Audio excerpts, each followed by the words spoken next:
ndani yake. Haleluya, haleluya, haleluya. Acha wajipange, acha wajipange. Wewe kaa vizuri na Bwana ili Mungu wako ajulikane. Tunawahitaji wachawi wapange foleni katikati yao. Unaamka asubuhi, maisha yanaendelea. Sijui kama kuna mtu anaelewa.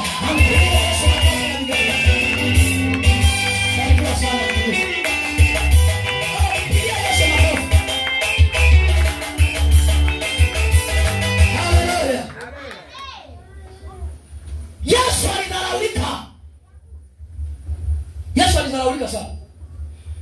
Yaani ni hivi,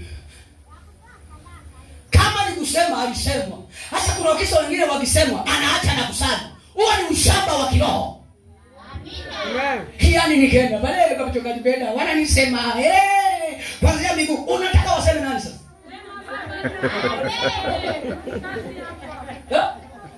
Wamseme nani kama sio wewe?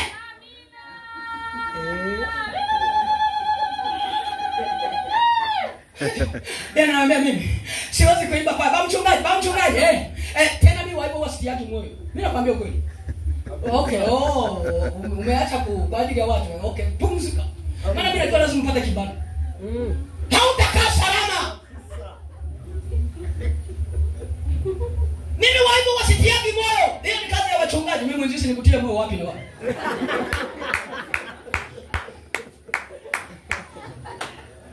Amen.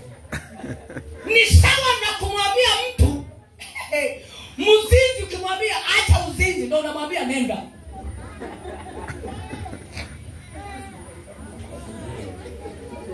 Yaani wewe maneno kidogo unasema nataka kuacha huduma. Maneno kidogo unataka kurudi nyuma. Maneno kidogo ulikuwa ni mtoaji, unasema mimi sitaki tena kumtolea Mungu. Hujamjua Bwana.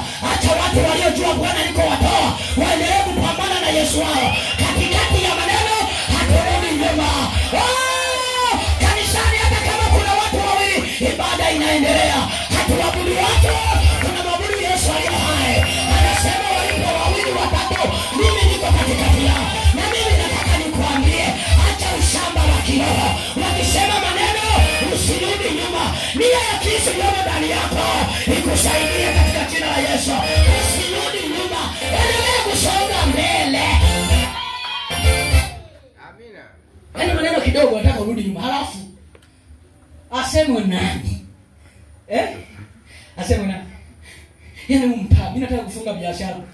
Yaani mama fulani yeye anauza, mimi siuzi. Kwa hiyo kule ndio Mungu amekwambia ndio kuna wateja. Bwana asifiwe. Haleluya. Bwana asifiwe. Shalimu la Yesu lilikuwa ni kuwakomboa.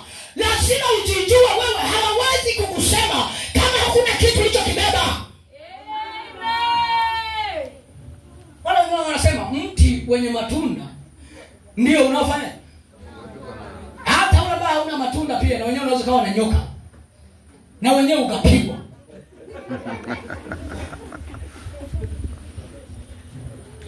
Na wenyewe ukapigwa vile vile. Kwa lazima ujichunguze hata kama watu wanakusema.